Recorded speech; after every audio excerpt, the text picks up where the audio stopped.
Hello! Oh, look at that. 3 weeks in a row now we've had the microphone on as soon as I started. Welcome everyone to Fishy Business, the Friday night live stream where we talk about all things aquatic and whatever else comes into your mind.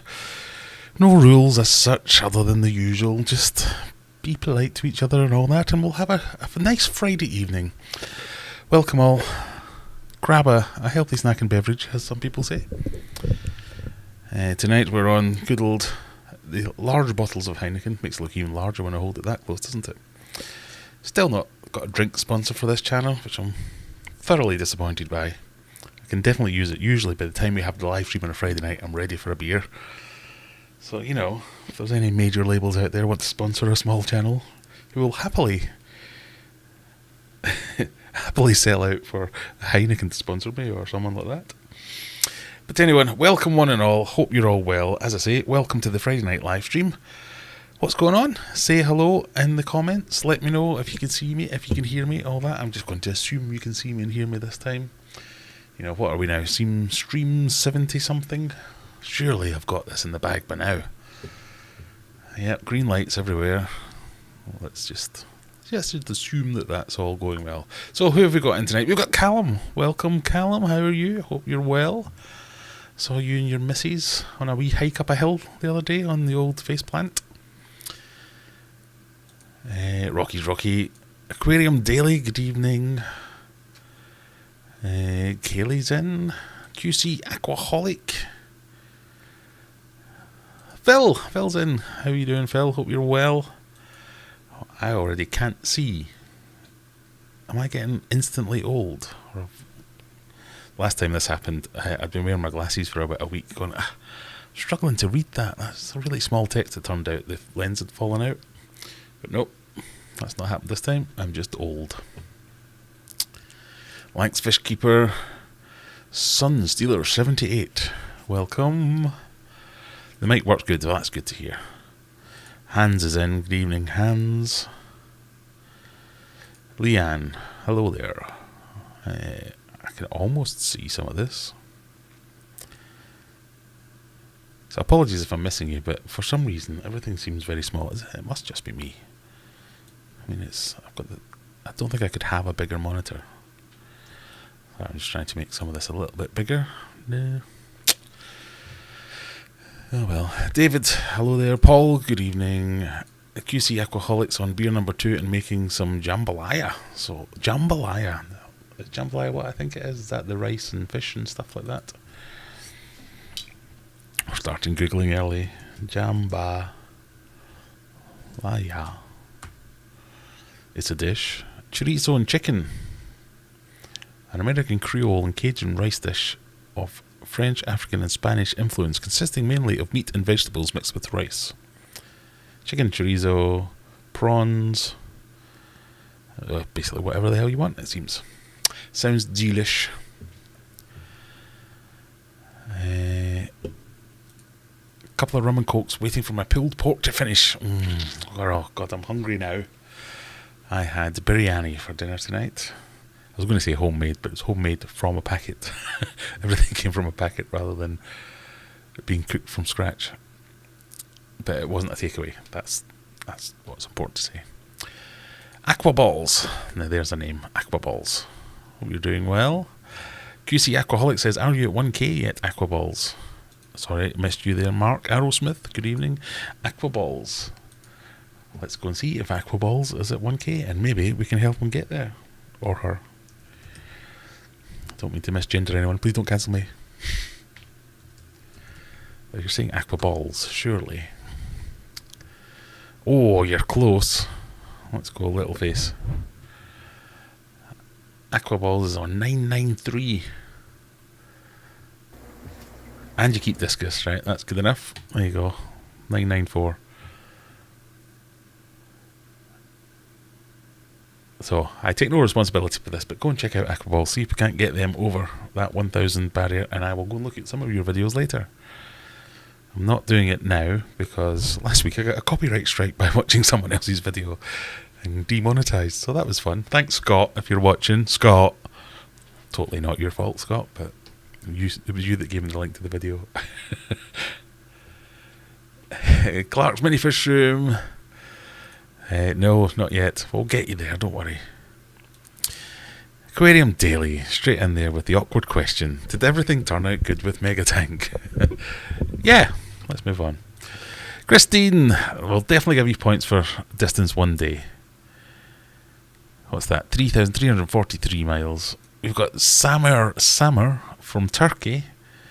Stillwater's 5,743 kilometres. Oh, it's going to make me do maths to find out who's the furthest away. Chicken, shrimp, spicy sausage with rice and some vegetables and Cajun spices. That does sound delicious. I'm kind of got a bit of a... Oh no, Andy's got the old COVID. But you get to swerve attending a wedding and you can watch the golf. Well, every cloud has a silver lining, as they say. Yeah, I'm a bit wary now. I've been going, I think I'm immune. But all the people that I know who haven't had COVID have got it in the last few weeks. So I might be the only person I know that hasn't had it at some point. There we go. Aquaballs. Aquaballs does have balls.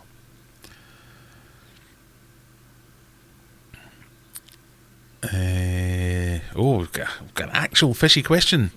So I do have a kind of rough plan, as rough as I ever have, of what we want to talk about tonight. Look, literal post-it notes. I've got 3 topics of subjects. That's not what I wanted to say. 3 topics of conversation, headings, starters.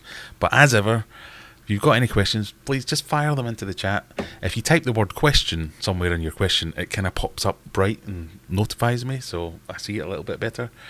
And as I clearly can't see the screen properly... Oh, hang on, that's better. If I put my glasses like that. No, that's silly.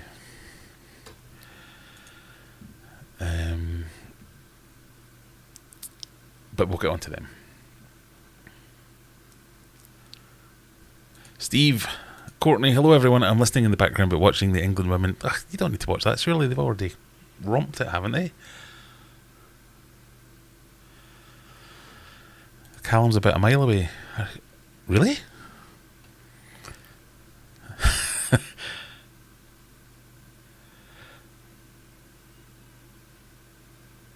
We've all been in hospital with it a couple of weeks, even baby Ruby. Oh no! Yeah, you made me feel bad now, Callum. I'm quite flippant about COVID. It's fine these days, isn't it? But yeah, really, young kids, young babies, old people, it's obviously a little bit more worrying for them still. Can we get 3 more subs for Aquaballs? Surely for the name alone, that should get you a few more subs. So there was a fishy question and I just glossed right over it, didn't I? Let me see if I can find it. Do you think... Move my beer out the way so I can read it. Do you think a Cuban chitslid would be okay with my marbled convict chitslids and firemouths? Or would there be carnage? It's definitely going to be one of those 2 things. So I don't know if you saw my latest video glossing over the whole Mega Tank thing, but that was me trying to introduce lots of different types of aggressive fish to each other to see whether or not they would go well, and it didn't go well. So it's always been my long-standing theory that there's 3 ways it can go when you're introducing fish, and as long as you're prepared for it, it's worth trying. So as long as you've got a get out of jail card that if it does go horribly wrong, you can do something about it. If you start buying new fish and lump them all into one tank and you've only got one tank, then you're kind of asking for trouble, and I think that might even be tempting fate and you get to the point where no, it definitely won't work. But if you have something else, somewhere else to keep fish while you do it, or you have the means to divide a tank, for instance, and someone else gave me a good idea that I hadn't actually thought about. So I'll quickly recap what my general position is on this type of thing. I've always thought there was kind of 3 ways that you can get an aggressive fish will kick off. They'll either do it immediately, so that's what I call my Humphrey mood, where you've got a fish and they think, this is my domain, this is my tank, anything that comes in here, I'm going to just kill it, or try to kill it, or spend my time working out how to kill it. That's their thought process. It's very much laser focused. Come in here, I'm going to try and kill you. And there's nothing you can do about it. I say nothing you can do about it. There might be things you can do about it. So with a big enough tank or with some very specialised techniques, you might be able to do something about it. But 9 times out of 10, it's just not worth the hassle with that type of fish. The second one is the kind of somewhere in between ambush predator and idiot predator, I call them, where it's your bichers and fish like that aren't necessarily super aggressive, but they just kind of bumble about looking for something to eat. And if they come across something, they might be like, is it food? Oh, it might be food. I'll keep trying. Oh, no, it's not food, and they've half killed the thing that it might be. Or it turns out to be a stick, and they get into trouble. So you've got those ones that tends to happen not necessarily on the first or second day that you put the fish together, but that might happen a few days in, a couple of weeks in, where they finally figure out they're sharing the tank, and then they decide whether or not they're going to see it as food or some kind of problem. But it's not something you can notice straight away, so you have to give it a little bit of time for these things to work themselves out. Generally, enough space, enough hiding places, the other fish that you're trying to introduce being fast enough to get away, that can be managed. The third type, in my experience, there may be more, but the ones that I've experienced, the third type is the psychopath. It's the fish that's absolutely fine. You put them in the tank together, they live together happily for months, if not years, and then one day go, oh, they wake up on the wrong side of the tank and they just go, I think I'll just kill everything in my tank today. What to do? And they set about their task with great gusto. So your angelfish is your typical harbourer of that behaviour, but there are others. In cichlids, it tends to be cichlids. I don't have huge experience with lots of different types of cichlids, but the people who I've spoken to or the things I've read or watched, it tends to be cichlids that'll just be, one day I'm just going to wake up and go, nope, not having it, and I'm going to kill everything. That doesn't tend to happen with cichlids of similar sizes. That tends to be an ongoing grating, we'll have a little bit here and we'll have a little bit here, and then they go away and keep to their own area of their tank for a while and come back, and if you think that's fine, then that's fine. The murderous ones are where it's a large fish and a smaller fish going, no, dead. And that's it. So, Cuban cichlids, marble convict cichlids and firemouse, they're all kind of similar in size and temperament. Well, there's obviously some differences in temperament and size, I suppose. But if they're all big enough to not be immediately, obviously, prey fish for another one, it's worth trying. The tip that I was given that I thought, that might work quite well, was after I showed in my video I was introducing my Oscars to my arowana, because ultimately I want them all to live together in the mega tank.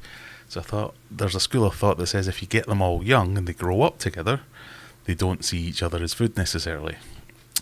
So I got unfortunately didn't press the bloody record button, so I missed it. So I got the arowana, left him in his tank, took one of the Oscars, or two of the Oscars, popped them in the arowana tank, and usually when I'm messing about with the arowana tank, he kind of hides off to the side, or she hides off to the side. And that happened again, so I was messed about. But as soon as I put the Oscars in, straight after them, and was like, it was like, what's that cartoon with the chomping things, like chomp, chomp, chomp, chomp, chomp, chomp, chomp, and it was just constantly chasing. I thought, okay, well, we'll give it 5-10 minutes. That'll surely calm down. And I'm there talking to the camera, which I wish I had recorded it, because it's classic Graham being an idiot and saying something that clearly isn't going to happen, which kind of fit with the whole video. But I'm there going, this happens, so just give it 5 minutes. They'll realise it's not food that I've dropped in the tank and it's another fish, and that they can't fit it into its mouth, so it'll be fine. 5 minutes later, I'm there going, right, guys, come on, separate. So that didn't go well. So the tip that I was given was, rather than putting the Oscars in like that, I said in the video, I think what I'll do is I'll get a divider, and I'll put a divider in, and I'll put the Oscars in one side, the arowana on the other, let them get used to each other and chill out a bit, and then remove the divider and see what happens.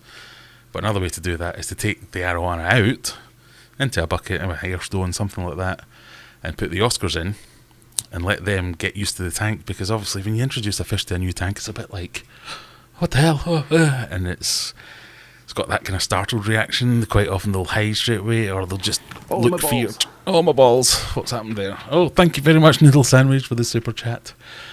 It does cheer me up when I hear that tone. What was I saying? So yeah, when you drop the Oscars in, they not clamp up as such, but they kind of go, oh, and they're a bit shocked and startled. And I think that might even be giving off a bit of a, oh, well, I'm clearly prey vibe to the arowana, who's like, I'm going to clock that, whoosh, straight at it. So the idea is take the arowana out, put the Oscars in, get them a bit of time, even if it's only like 10 minutes, 15 minutes, up to an hour, whatever it takes, give them a bit of time to relax, chill out, explore the space, feel at home, and not necessarily be given the flight instinct out and releasing the flight hormones, if there is such a thing. And then you introduce the arowana back again, and he's the one that's going, oh, what's going on? Oh, who are those guys? And it just might be a bit more chill. So I might try that. It makes sense in my head. I'm not sure if any of this is scientifically proven or anything like that, but, you know, it seemed like a good idea. So, in answer to your question, it's worth trying, but it might be carnage. So as long as you've got another tank that you can take them out and see what happens, yeah, it should be alright. So I'm quite far behind now, obviously, because I answered that question. But keep them coming, keep these questions coming. That's what I like to learn things. And again, if you've got any other ideas, stick them in the chat. Let me know what your ideas are. Happy to. I always say this, I'm not an expert. I'm still learning myself. Happy Friday, Luke. Thank you very much. Happy Friday yourself. Just had COVID for the first time, tested positive for the last 9 days. Oh. It's at times like this that I wish I actually had a job where I had to go into an office so as I could get out of it by having COVID. What is the best food for, pardon me, Flowerhorn fish? Is that what you're saying? Sir, in your opinion? You don't have to call me sir. Thank you very much. Very polite. Well, I don't know, because I've only ever had one Flowerhorn, and I've always fed it a mix of the same sort of foods. And I now can't remember what they're called, but my friend in America, Michael from Michael's Fish Room, he got some sponsorship deal with someone. Is it Extreme? No, it's not Extreme. I don't know. I'll have to look that up. What's that called? But it's basically 4 or 5 different types of Flowerhorn food. One for cock growth, one for, don't demonetize me, one for nuchal hump growth, one for pearling and bringing out the pearling, one for putting on size, one for colouring, all that kind of stuff. And then he sent me a load. So he sent me like a big massive kilo bag of each of them. I don't think it was a kilo, but it was a big massive bag of each of them. And then I did a bit of, when I first got my Flowerhorn, I did a bit of a collaboration with Big Fish Lad, saying, oh, I don't know anything about Flowerhorns. What can you tell me about them? And so he did a bit and I did a bit. And his favourite foods were, I think it was Hikari Cichlid Gold and Fluval Bug Bites. So out of those 4, 5, 6 foods, whatever it was, I just made up tubs full of a mix of all of them, and I just throw in half a handful every now and again, and it seems to be working fine with Humphrey because he's grown loads. I'm going to need to find out what they're called. Flowerhorn foods.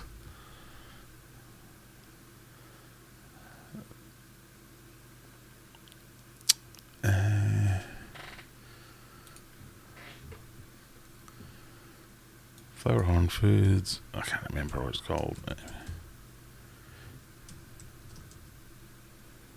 Fish.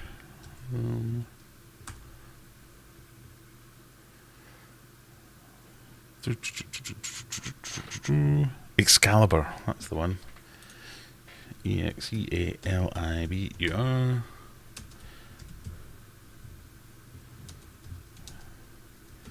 So this is a really interesting screen now. Watch man types, trying to find the name of the thing. So I'm not sure if this is available everywhere or whether it's just a US thing. But this is the website that you can't actually see. So it's ExcaliburFH.com. Talks about sexing them, all that kind of stuff. But I think if we go into shop, I don't know if I should. It's in dollars, so it makes me think this is just for the US. But yeah, Diamond Dust. That's one of the ones I've got. In fact, I think I've got all these Mass Effect, Ultimate Red or Intense Red. Yeah, so I've got a load of bags of these that Michael from Michael's Fish Room sent me, and I've been using them, but supplemented with Fluval Bug Bites, the larger ones, and Hikari Cichlid Gold. So whether they're the best, I don't know, but that's what I use. $9.97 for aqua balls. Oh, we must be nearly there by now, surely. Doing a refresh. Woo! 1K subscribers. Congratulations, aqua balls. See, it was worth coming on this stream for a few minutes, wasn't it? Don't forget to like the video, everyone. Thank you, Callum. Please, everyone, don't forget to like. I'd say let's do a bit of corporate shilling. Like the video, subscribe to the channel, join the channel and get access to exclusive thingamajigs, emojis, that's the word, as well as discounts to aquariumadventures.co.uk. Yeah, click all the links basically. I'm feeling a little bit down about YouTube and, well, not YouTube, fish keeping in general at the moment. It's getting me down a little bit, so I'm using this to lift my spirits. Hopefully I don't drag everyone else down with me, but we can get through this together, but we'll talk about that in a little while. Question, how's Snowflake doing? Snowflake is doing great. Snowflake, if you don't know, is my daughter's betta fish. She has been looking after him for, don't know how long it is now, but yeah, she's looked after him really well, getting right into it. She's started doing fish tank TikToks and things like that, so she's now got not a tank mate for Snowflake, but she's now got a, what they call, a bubblehead oranda, or something like that, a fancy oranda with a weird wen on its head. So we bought her a new tank that I got off Facebook, another brilliant Facebook deal. They keep coming. So she's got 2 fish now, so she's loving it. Not have COVID, but had shingles on my face. Ooh, that doesn't sound good. A mile? I meant to say an hour. Good. I thought if you were only a mile away, I'd say, come and join me. I have a new paludarium. That's a word that's hard for me to say. Paludarium. That's right, isn't it? With nothing but aquatic pants. Nothing but aquatic plants. Stem plants, and Anubis moss. Everything I have here in Fish Room, I put some in there. That sounds like a cool thing. I'm assuming you've got a video on that. We can go and have a look at that. But yeah, something I've thought about doing myself a few times, where you just take cuttings of everything and try and grow it immersed rather than submersed. Because they often have very different behaviours when you grow plants above the water than below the water.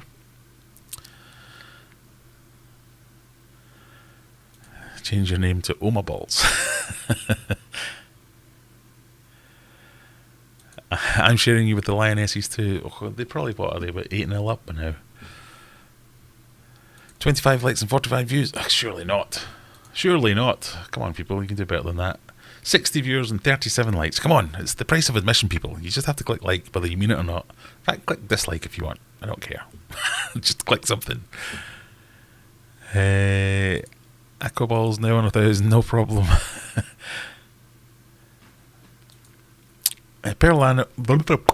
Easy for me to say. Pearl the Arowana looks like a beauty. Shame the Oscars didn't work out. Might be able to try in a few months as Oscars grow mad quick. Mine went from 2 inches to 8 in 7-ish months. Yeah, I'm definitely going to try again. I don't think it'll be a problem long term. Just a bit early, possibly. Here we go, Scott's in. What's going on with the like ratio? Quite right, Scott. Eagle-eyed Mick, nice to see you again. Evening from a warm and balmy Edinburgh. It's not been too bad here today, actually. I don't want to tempt fate, but it's meant to get ridiculously hot Monday, Tuesday next week.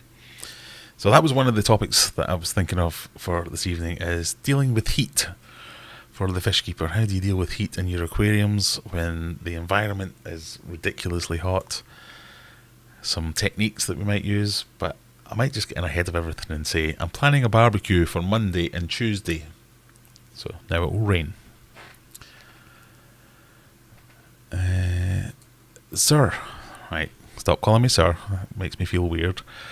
Is Okiko best for flowerhorn fish or red parrot hikari? I'm not familiar with either of those, I'm afraid, but I'm sure they're fine. There you go, Noodle Sandwich showing off the plethora, there's a word you don't get to see every day, the plethora of different emojis you get if you join the channel.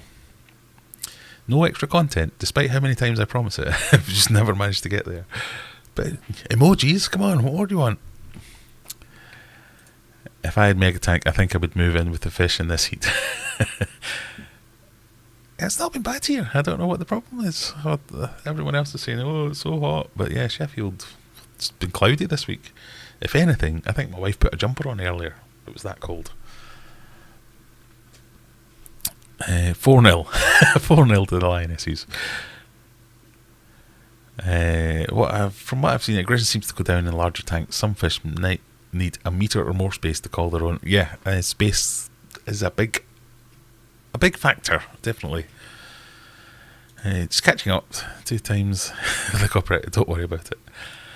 I have an Oscar and an arrow together, says Callum. It's mostly about making sure they won't fit in the arrow's mouth. Well, that was my initial thought was, well, these Oscars are definitely big enough that they won't fit in the arrow's mouth. But he was like, I'm going to try. Oh, God, we're quite a bit behind. Right, let me rush through some of these. Rearranging the tank, for a technique for aggression. Rearranging the tank, breaking up sight lines, making everyone start to claim territory anew. Very good. I've had great results when doing that. Please share the stream to your social media of choice and see if we can't welcome some new faces. That would be good. It's my birthday next week. There's a very, very, very slim outside chance that we might crack the 15... No, we won't. There's no chance we'll crack the 15,000. We might crack 14,000 subscribers before my birthday. I think we're like 60 away, something like that. Thank you, Noodle Sandwich, for your super chat. I have a next door neighbour, 2 Oscar fish that seem to almost max size. He has them in a 60 gallon each. I mean, Oscars are big fish. I thought, not that I don't get it, but I'm surprised how often people are surprised how big Oscars are.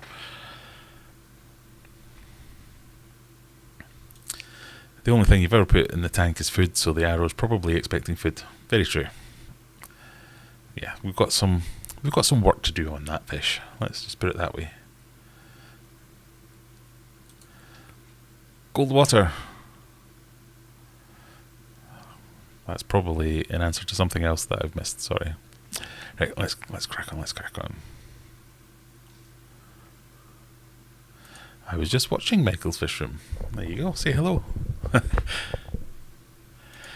Scott says, don't forget, if you have a question, if you start it with the word question, you don't even have to start it with the word question. It just has to have a question in there somewhere. It goes flashing bright on my screen, so I see it a bit easier. Oh, there's a question. What fish or type of fish have you got now? Right, let me read this again. What is wrong with my eyes? What fish or type of fish have you got now do you wish you had got years ago? Oscars. I'm obviously still in the honeymoon period where there's still little cute little things, but they're all, whoa. I get why people call them water puppies, because they are just like, and if that remains when they get bigger, then yeah, I wish I'd got back. Why didn't I get them years ago? I really like snakeheads. I wish I'd got them a bit earlier, but they were just, what's the word I'm looking for? Not that Oscars are a less advanced fish, but snakeheads seem to be a more specialist fish. You had to be a specialist fish keeper with some specialist knowledge.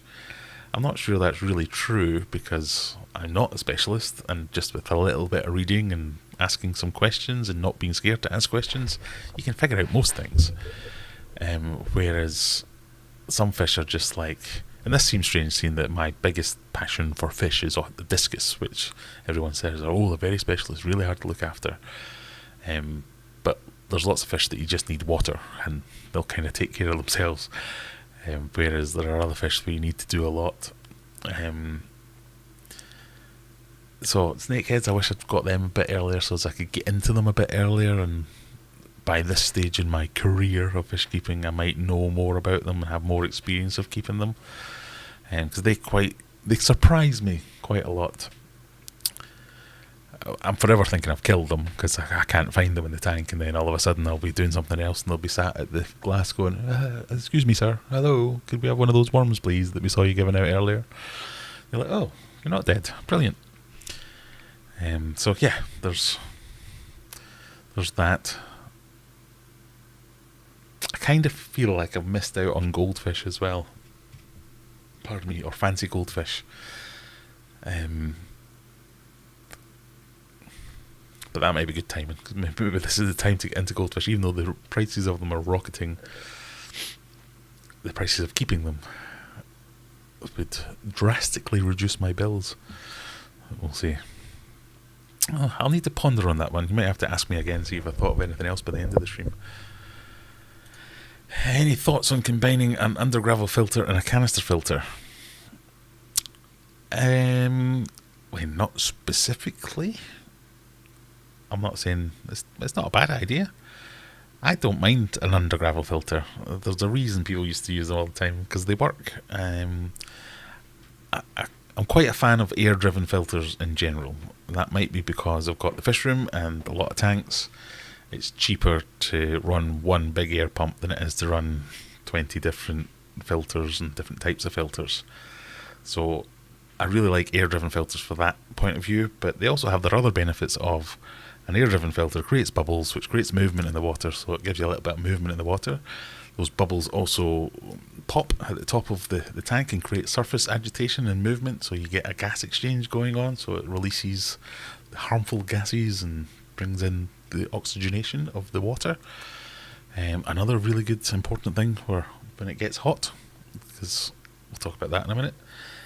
So just having an underground filter, it's basically like having an air stone but on steroids, because it's also doing some filtration for you, so it can't hurt.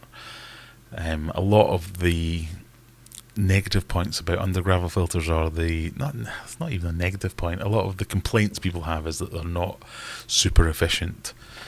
They're hard to clean, they're hard to maintain, because effectively, if they get clogged because they're under the gravel. So if you're not going to take all the gravel out and wash them out, they're eventually going to get clogged up and not be doing much. But by that point in a tank's life, bacteria are starting to colonise everywhere, so I'm not sure I put too much stock by that argument. So they're definitely not the most efficient way of filtering something, but there's nothing wrong with them. That combined with a canister filter, you've kind of got the best of both worlds. Canister filter is going to move a lot of water. They've generally got a lot of space for media for colonising bacteria, but they also tend to turn over the tank volume quite well, and the output of a canister filter moves water around. So two very good ways of filtering your aquarium, so why not go for it? If that makes sense. Aquarium Daily is in need of 969 subscribers. Not sure I'm going to get you there, Aquarium Daily.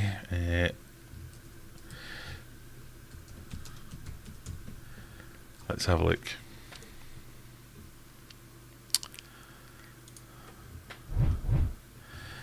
Is this going to be one of those streams where I just sit and review everyone's fishy YouTube channels? So 61 subscribers for Aquarium Daily. What do? You seem to be doing a lot about angelfish eggs spawning, hatching. So what I'm seeing here is, if you're after constructive criticism, if you're not, I won't read your message telling me you're not, so sorry, you're getting it. That's the same thumbnail 4 times, then the same thumbnail 1, 2, 3, 4, 5, 6, 7 times. So while they might be all consistent, consistency is good in your thumbnails, repetitive is not good. So I would advise changing your thumbnails up a little bit. That's going to give someone a reason. So if someone, I'm going to say this as if I'm an expert, but I'm definitely not an expert, so take any advice I give you with a pinch of salt. But generally someone will find your video, when you have 61 subscribers, they're going to be finding your video organically because you've told them to go and look at a video, you've come on a live stream like this, and now you've got whatever it is, 50 people watching this, all seeing this. A percentage of them might go and look at those videos, and then the percentage of those people then might go and look at your page. And if they look at their page and they've just watched this video, for instance, so let's say they've watched angelfish, aquarium fish. How many of these have I had? Not even a quarter of one. If they've watched this video called Angelfish Spawning Live, even if they thought it was good, they're not going to go and watch the rest of them because they'll say, oh, it's the same video, I've seen that one, so why would I watch these ones? Now, where you might be thinking, oh no, that's good because that's showing them that these are all part of the same series. There are other ways to group videos together to show that they're related. So obviously you've got part 1, part 2, part 3. Perfect. Put some text up here, part 1, part 2, part 3, but have a slightly different video in each one. And also, sorry, I keep waving my mouse over it and getting rid of it. If you look at these videos, these thumbnails, and I'm not the best person in the world at thumbnails, this one, can you even see that? Okay, this one here, these 3, these are better than these, because these, I can tell that that's an angelfish from here. From there, all I can tell is there's some kind of grey box on the right hand side, there's some kind of green stuff on the left hand side, and I don't really know what's going on here. So when I look closer, oh yeah, that's an angelfish, probably spawning. But at first glance, that's a good test, is to go like that, look at it and quickly look away and go, what is it? So when I do that on these videos, if I go like that, oh, that was an angelfish, yeah, yep, it was an angelfish. If I do it on this one, I go, don't know, that was a bunch of colours. If that is the story of your video, then fine, keep that, but put some prominent text saying, well, usually it's things like, oh my god! I hate doing that kind of stuff, but put something like angelfish, or breeding, or spawning live, or something like that, so it passes the quick look test. So, sorry for the unsolicited critique of your channel, but there you go, that's a good starter. That will make a difference if you start doing that from now on. Even going back and changing these thumbnails, it'll help. But I like your little logo. I like the font and the text that you're using. Nice picture on the banner. I'll give you a subscribe and I'll go and look at some of your videos in a bit. When I say a bit, it might be several days, but we'll get there. Okay. The only thing about, okay, hang on, big face. The only thing about the electricity prices going up is people giving up fish tanks for cheap and they can't afford to run them anymore. Facebook Marketplace is a goldmine right now. Yes, it is. The only thing stopping me buying every single one of them is electricity is going up for me as well. I have mostly spent this week working out how much everything costs. Another question. I love these questions. Great. Keep them coming. What aquarium product or thing changed or improved the hobby for you? For me, it was getting a sump after years of FX4s. Changed or improved the hobby for me? For me, it was probably the other way around. So sumps, I can't say enough good things about sumps, so let's just put that as a given. But moving from internal filters to a canister filter, so my first proper canister filter was a Fluval FX5, and I just couldn't believe how much better it was than the internal filters that I'd been using. Hang-on back filters weren't really a thing in this country, or if they were, I wasn't aware of them. So it was all your internal filters, you know, the ones, think we've all seen them. They've got basically a power head with a compartment for sponge, ceramic media, whatever it might be, and that was it. Various different types of them. You get ones that go in the corner, you get ones that sit in the bottom, ones that attach to the glass, but they were all much of a muchness. But my first proper canister filter, I was blown away by how good that thing was. And then what was the next thing that I couldn't believe? It's usually products where I'm like that. Oh my god, look at the difference that made. Purigen. And this isn't a sponsored shout out or anything, but the first time I used Purigen, I was a bit like, oh my god, look at that. I'd seen these videos of people who had these fish tanks and it looked like their fish were floating in air rather than water. And I was like, how are they doing that? Why were they getting that clean? Because even as if I was doing as a discus keeper daily water changes, I still wasn't getting the tank to look that clear. I just could not figure out how that was happening. And then I started using Purigen. I was like, that's it. But in the end, I think I preferred the more... No, it's not more natural to have cloudy water. It's not that I want cloudy water. It was a lot of work to keep that water that crystal clear. And I used to do a thing called Six Sigma, which was all about opportunities for failure. And using Purigen, the way you use it is every now and again you have to clean it, and you clean it by soaking it in bleach. And to me, that just blew my mind, how forgetful I am, that I'm just going to end up dosing a pint of bleach into my fish tank at some point because I'm going to forget to rinse it properly, or I won't rinse it well enough, or whatever. So in the end, I stopped using it. I've still got a load of it in a bag somewhere. But yeah, so FX5s, canister filters. By the time I used sumps properly, I'd been running them in the fish room for a while, so I knew of their benefits. So that wasn't really a big step up for me. But they are great. The one thing I've resisted doing is, everyone talks about the Python water change system. Oh, this is groundbreaking. This is a game changer. This is going to... I've resisted that because I'm like, no, it's a pipe. How can it be that good? I don't understand why that can be that good, and I've always got to the point where I've refused to engage in the hype of the Python. So I just don't understand how it's that good. So Python people, if you're watching, send me a Python. Make me prove myself wrong, because I ain't buying one. So hope that answers the question. Just got a pair of, here's a word I like to say, Apistogramma agassizi. Any advice? Not specifically. I have kept them in the past. I've bred them. Lovely little fish. Little cave. Plenty of live foods, frozen foods, things like that to get them into breeding condition if that's what you're after. But otherwise, just enjoy them. They're not a particularly difficult fish to keep. They don't have any outlandish requirements or anything like that. So yeah, they're just lovely little fish. Love them. New merch idea. Aquatic pants. I don't know, Phil, you still watching? Can we do trousers with aquatic pants? Rather than juicy on the bum, I have aquatic pants.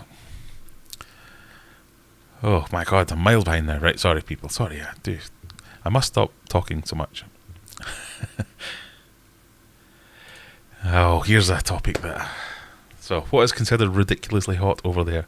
So I think we are scheduled to have temperatures of what is it? It's meant to go up to 37. Some people are saying 40 degrees next week. Celsius, the proper measurement of the temperature.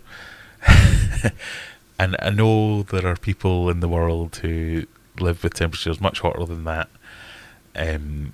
But I do know some American colleagues who live and work over here now who have been absolutely flabbergasted by temperatures of like 26 when they're like from Arizona and they regularly get double that. They're like, it's not the same. It's a completely different beast from... So 26 to us is, that's a nice day. But if you're in a big city, I think is generally where it gets worse because it's just so stuffy. There's a lot of humidity that comes with this heat. It's not a dry heat usually. And it just feels like the air's been sucked out of the universe. So I just can't begin to think what 38, 39 degrees next week is going to feel like. It's... yeah, everyone's panicking, basically. They're all people like, oh, I can't get appointments at the dog groomers, my dog's going to die because it's going to be too hot. And yeah, so even if it gets up to 30, people here are like off their heads going, my God, this is ridiculous. Last week, was it last week or the week before, where I was complaining about how bloody hot it was? I think that was kind of 29, 30 degrees touching that. It's like an oppressive heat rather than a nice dry hot heat. And I'm like, oh yeah, I can crack an egg and I can cook an egg on a piece of rock. Like, yeah, but you'll pass out from exhaustion before you get to that point if it's over here. It's just not good, and it's different. And a few of my American colleagues have said the same thing. Like, this is nothing compared to what we've got in some of our towns and cities back home. We get much hotter temperatures, but then they experience it and they go, oh, for God's sake, what is this? This thermometer's broken, clearly, because this is not 26 degrees. This is like what we would call double that. They just do not like it.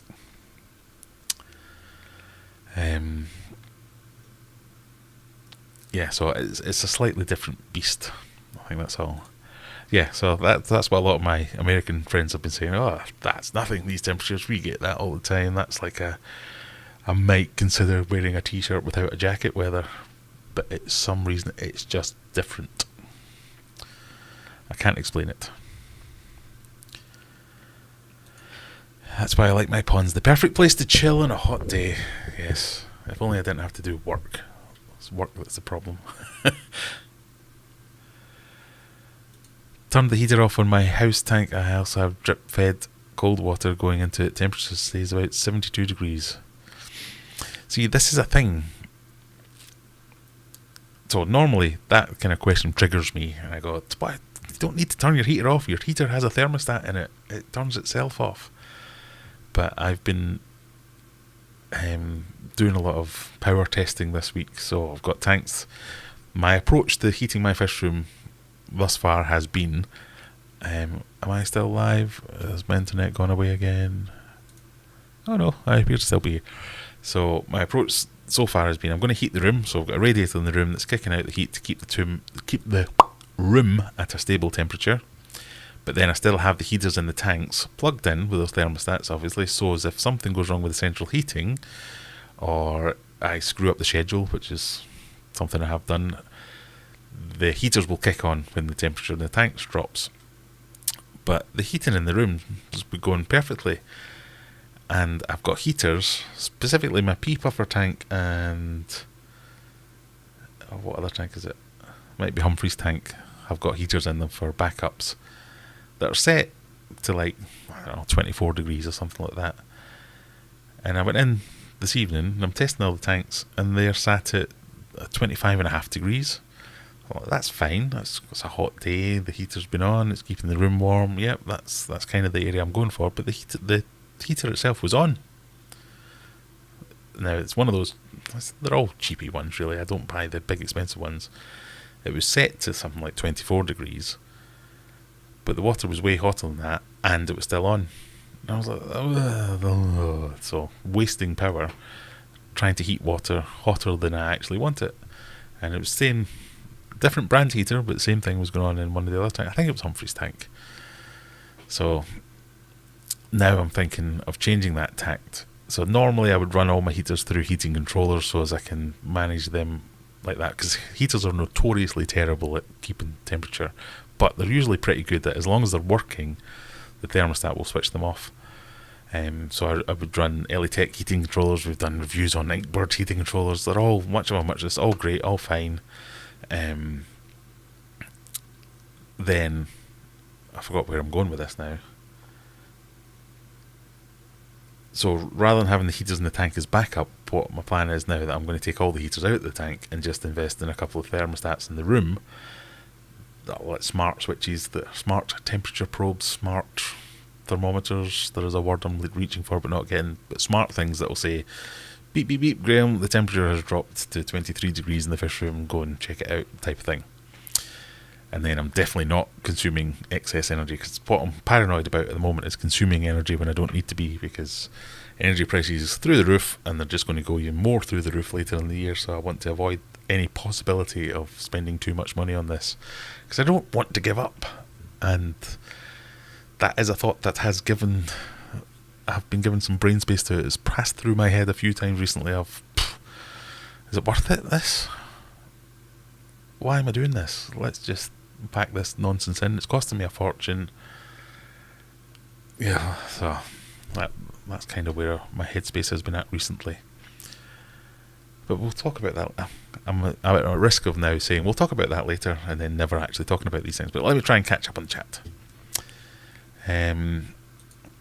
Think of the super chat as a royalty payment for the Omobile ringtone on my phone. You're welcome to it. How often do you clean a canister filter? Normally wait until the flow slows. The flow slows? That's right. Running 2 filters and alternate cleaning, but last time the filter was thick and gunge. To be honest, I use the same sort of thing. If I notice the flow isn't up to the normal speeds, I would do it. It reminds me of, what's that saying? I religiously have a bath. I never miss my scheduled bath time, twice a year. But yeah, I would definitely be looking at a flow related measure. As long as my thinking there is that as long as the flow is up, you're not gunking anything up that's stopping the water getting through. So what you will be missing out on is some additional mechanical filtration, because if your sponges and your canister filter get all gunked up, the water will run around them and start to gunk up your filter media, your biological media, or whatever the next stage is.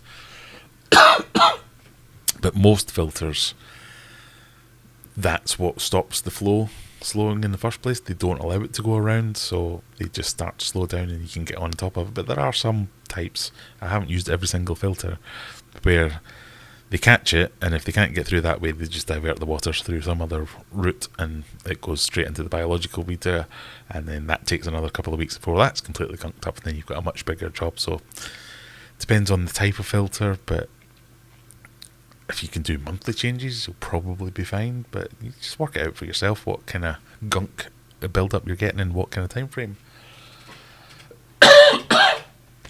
Pardon me. What's your opinion on the bigger Chana? I'm in the process of setting up a 4-foot tank. A 4-foot tank for a Chana aruntumiculata.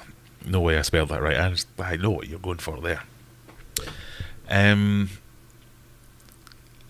You get truly giant snakeheads that a 4-foot tank isn't going to touch the sides, or that's probably the wrong metaphor.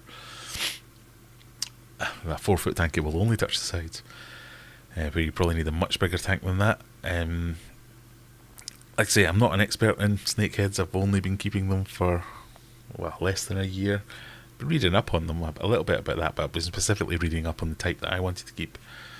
Because some of them have much, much greater requirements. But there's a guy at Wharf Aquatics who's really good, knowledgeable, Alan Hopkinson. He sometimes comes into this stream. He sometimes hangs out on Facebook and some of the fishy groups. Really helpful, really happy to chat to you. He might be one to reach out to. Noodle sandwich again. I'll come back to that. I can't read that, what it says. Have you got the floor sorted yet so you can get the display tank going again? Oh, we're so close. So close. So tomorrow the plasterer's coming round to finish the downstairs bathroom. That's part one. Part two is once he's finished and we get it tiled, we can then get carpet down in number one son's bedroom and the hallway. Or not carpet, it's probably going to be a wood floor. And then once that's done, we can get the tank back up and running. So we're getting there. China can be easy to keep, often no heater needed, usually the first thing to fail unless water changes. Yeah, and some of them are seasonal, so they require that swing in temperature throughout the year as well. Freya, better late than ever. Thank you for joining us. Am I remembering correctly? Are you the one from St Andrews? Have you been hiring out your house to any famous golfers to make a mint off them?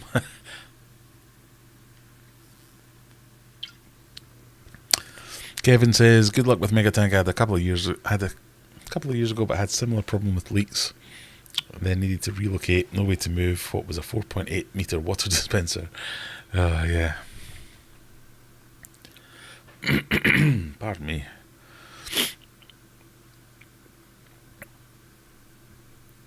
We're still on the undergravel. Miles behind, right? Okay, let me see if I can race through some of these.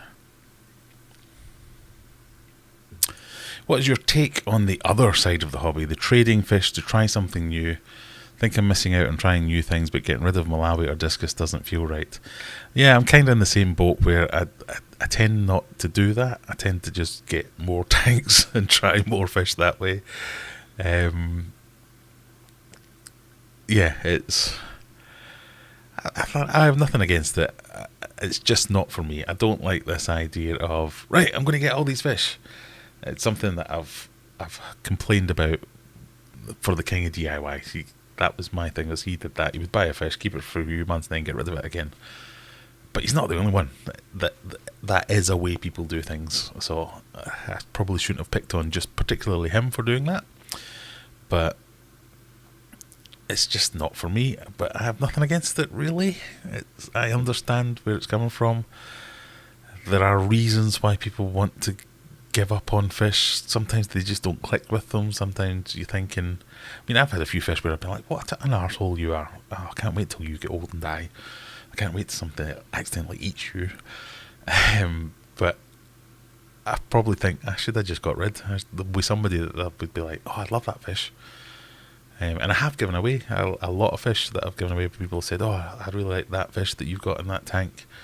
I've had people reach out to me years ago when it was a smaller channel and didn't have anything like the amount of subscribers. They'd be like, oh, I saw that video on your channel where you had... In fact, the Apistogramma agassizi, I bred a whole load of them. They were fine, I loved them, but I had a very small fish room at the time. Somebody said, I love those fish, can I have some of the fry? And he came to look at them, and I ended up giving them all of them. So you got like the whole colony. So I guess I'm guilty of the thing that I say I don't do myself. So I don't know if that makes sense, but that's my answer. Thanks for the advice. Oh, sorry for going through your channel. No problem, not a problem. On goal from Ireland.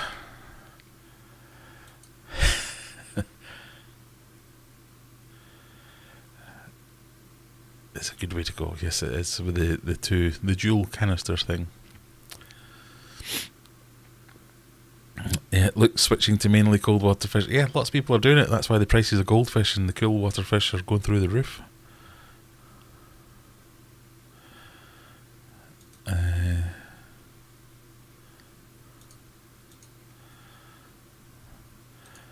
I bought a 19mm hose attached to a garden hose adapter. It does the job better than my Python ever has. Their expensive answer to a cheap question.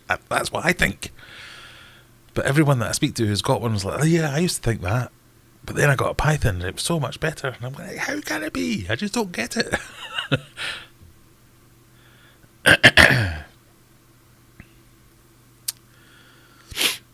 Oh dear. Our roads are melting. They're having to send gritters normally used for putting rock salt on ice to put sand on roads to stop them melting. Yeah.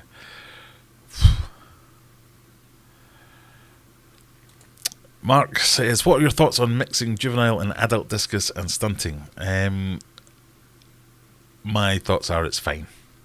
So I know where you're coming from, and I know there are some people in the hobby who have this very unflinching opinion that discus give out hormones, and sharing a tank with large and small fish will stunt the small fish because the large fish will give out hormones which will stop that fish growing to its full potential. That would be fine, but there's so much more evidence that that's bollocks, and that just doesn't happen.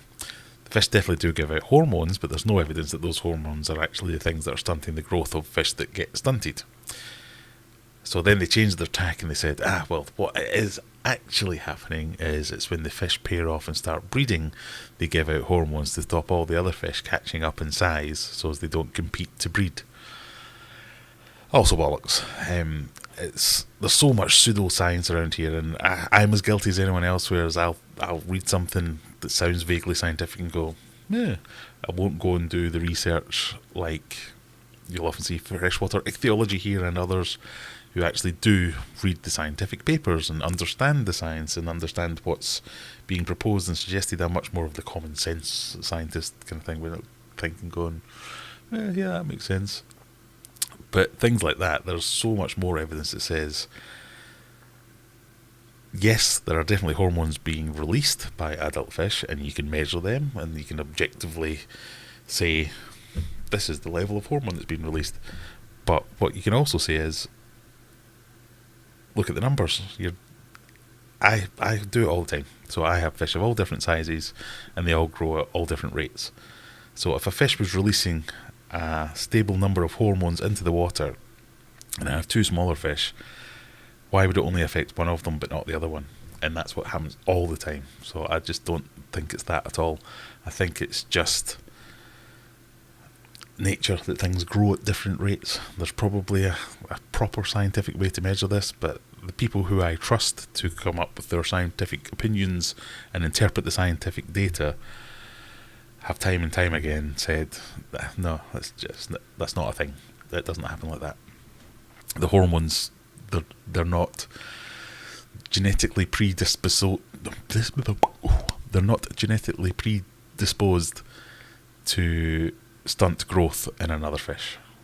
They might be doing something else, which then one of the side effects might be to stunt the growth. Like, it could be a hormone that says, well, I'm going to tell you you're not hungry, and that fish doesn't eat. But then, and again, now we're getting into my own pseudoscience, but then that's what's going on there, is that's the fish's reaction to that hormone rather than that hormone triggering that action. Does that make sense? I'm not sure it does, but there you go. Let's see if we can get there. Leslie says, I have a python, I wouldn't buy another. I can't get it to fit on a single tap in my house, so now I have equivalent of a £100 hosepipe with a £20 fountain pump on it. Good, I'm glad we're getting all this anti-python chat. But if you are listening, people at Python, feel free to get in touch, send me one. I'm so pleased to get my rice fish. Is a fish that I want now, and I'm a bit worried that they're just going to go through the roof in prices just because everyone's clamouring to get more balls. Everyone's clamouring to get the cold water fish. What is Noodles I'm saying? Put this in the electric meter fund. We really appreciate the sacrifices you make to make this channel what it is. Oh, thank you very much, Noodle. Derek says, Wassy. We checked, that is how it's pronounced. Filters are good. I clean my pre-filter every 6 weeks, but rarely clean the main body of the filter. Yeah, maybe we should do like a comprehensive review. How often are you cleaning your filter, everyone? That's jumping around a little bit.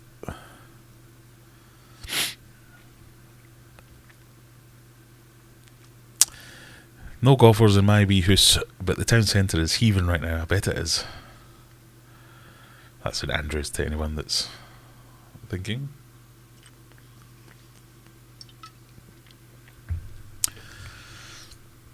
Do you ever think there'll be a point where you have one tank, the fish you love the best, and that's it forever?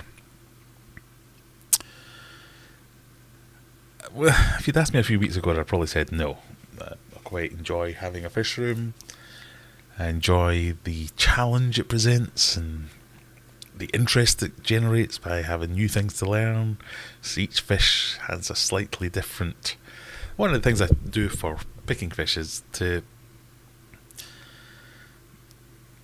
slightly different requirements for each type of different fish that need slightly different things. So new solutions to old problems, or new... Oh, what am I trying to say? Come on, Graham. Think of words. Come on, brain.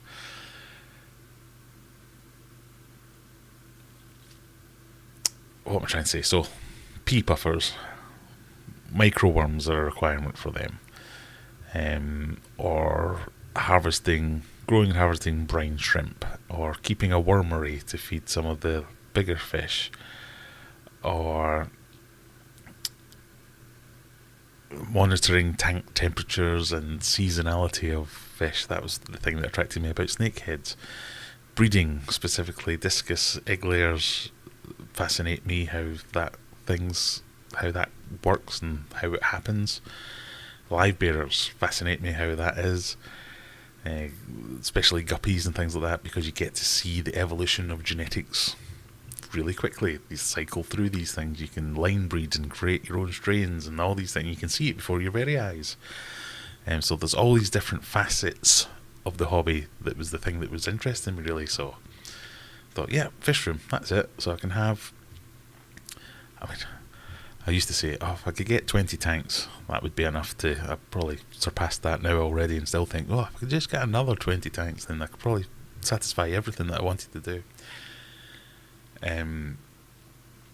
So I always thought I'd have a fish room with lots of different fish, because that you get to spread the excitement or love or interest around, and have lots of different things that you find interesting about lots of other things. So you can have an aquascape tank, you can have a bare bottom tank, you can be breeding, you can be grooming for shows, you can be whatever it is that's going on. You have lots of different things going on. You can have a monster tank, maybe.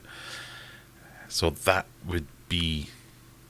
what I always thought my end goal, if there ever was, would be just having an interesting fish room with lots of different things going on.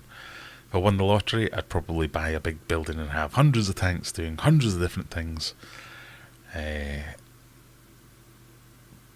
But I've spent the last week doing sums and going, right, so if that heater kicks on for 15 minutes every hour, that means it's on so many hours a day and it's burning so many watts. So the kilowatt consumption is going, oh my god, I may as well have taken up golf. And yeah, it's real. It's a thing. It's costing a lot of money. I'm in a very enviable position, and I'm extremely grateful that I do make a little tiny bit of money out of YouTube. So I can pump whatever I make out of YouTube into paying the bills. It's kind of the thing that I've always done, but it was more. I never used to think about or had to use the money from YouTube to pay the bills. The money for YouTube was to buy the next fish, or to buy the next fish tank, or to buy the next light, or to buy the next filter or piece of equipment or fish food or whatever. It was consumables or fishy investments. It wasn't paying for the power, paying for the gas. Whereas now, it's all going on that, because it's taking such a toll on the family household outgoings. A huge percentage of that is electricity, and that percentage is growing because of my fish room. And when the numbers, so the predicted to more than double the amount of cost that it's going to be electricity when there's the next set of price rises come in. I think it's October, where it's just a bit like.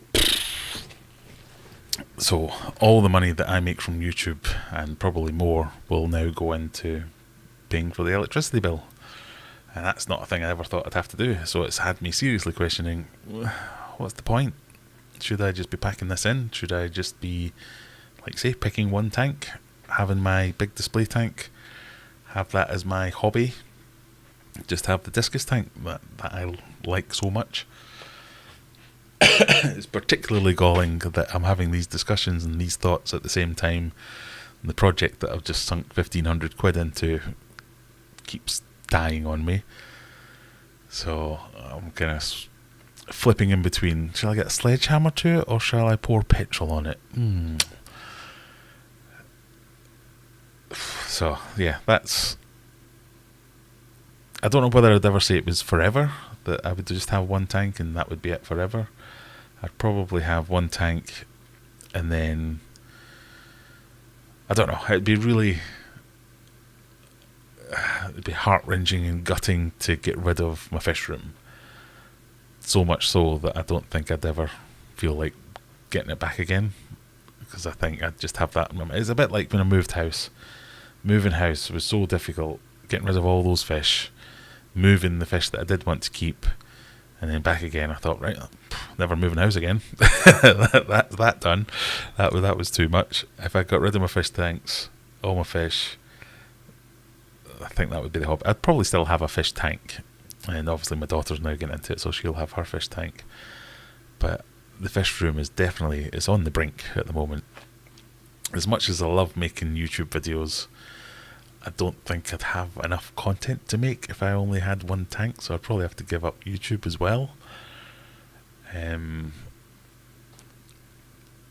So I'm being very open and honest. I haven't thought about this to the point where I've made any decisions yet. These are things that are going through my mind at the moment, as to whether to give up, because I don't know that my YouTube earnings will be able to sustain the cost of the fish room.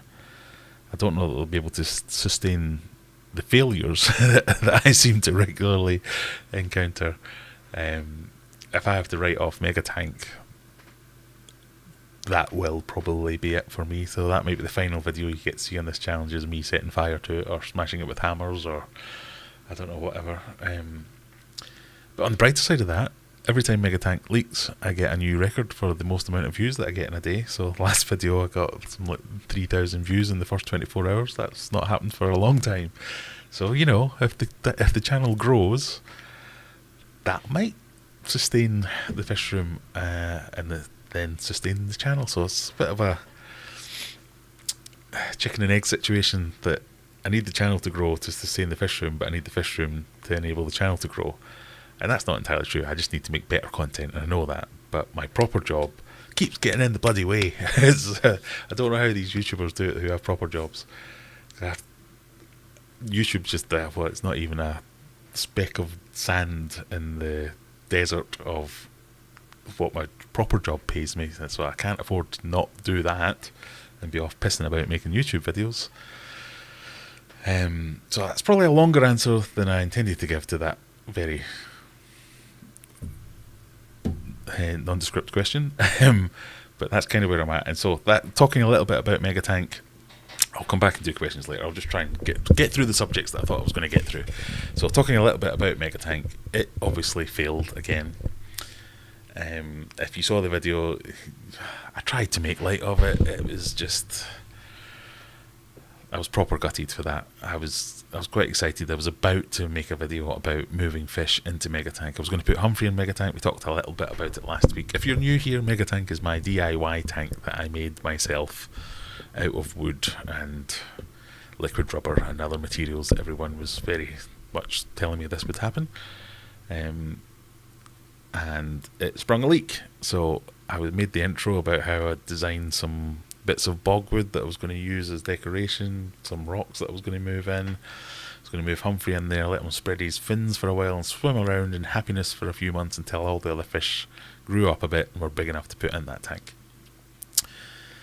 So I filmed the intro outside the garage, outside the fish room, saying, "No, I'm going to do this, that and the other." Walked in, saw the leak, and I was just like, oh. And they just happened to have a hammer there, and I stood there for a minute going, and the only thing that stopped me was going, that bit of glass cost nearly 600 quid, no, just put that back down again. But it went through my head, let's say that. So I've made the decision I drained it that night, and then I thought, I'm just not going to think about it. I'm just going to ignore it. I'm going to pretend that Mega Tank doesn't exist. I knew I'd have to talk about it tonight, because it's a big part of the channel. But I made the decision, I'm not going to think about this for a week. I'm going to give it a week. I'm not going to worry about, what can I do? How can I get the glass off? That's going to be a ball ache, take all the silicone out between the glass. How am I going to move that and strip that? How am I going to sand out? That's going to be... So, don't think about it. I've been in cleaning the other tanks, doing some little breeding projects and things, and that's all been wonderful. Reminding me that I do actually like the hobby, and not to get so super pissed off about the projects that don't go well. So my honest answer is I don't know what I'm going to do about Mega Tank.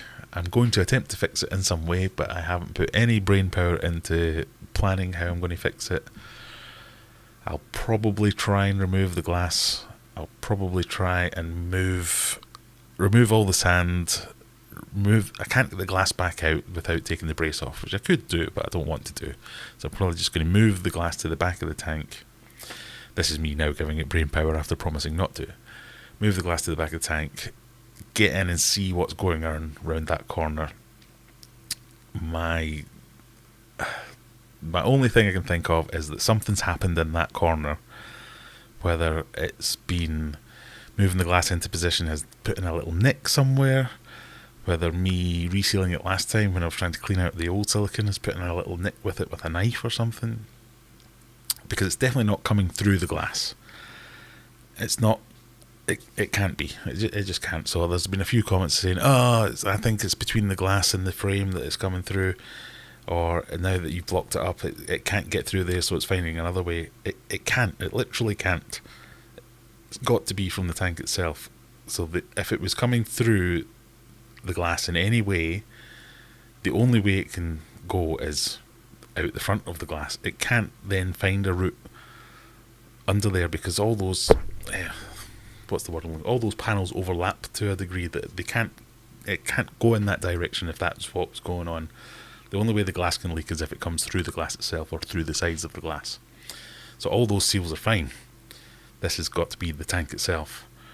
So there is a little bit of me that says, I'll just get that bit cleaned out, slap on a load more liquid rubber, and it'll probably be fine. And it might. But I can't keep making videos of me going, it's almost ready. Oh God, not again. I just don't think I can sustain that. The channel might grow loads if I do it that way though, because I get loads of views when I do those kind of videos. But yeah, so that's the mega tank. I've thought about that. It is what it is, and I'll come back to it next week. It's my birthday next week, so I might not even try it next week. I might give myself 2 weeks off and just enjoy a few days off not thinking about it. The other thing I wanted to talk about was power and cost. So obviously we've talked about that a little bit, how it is now a real concern, the amount of money it costs to run all these fish tanks.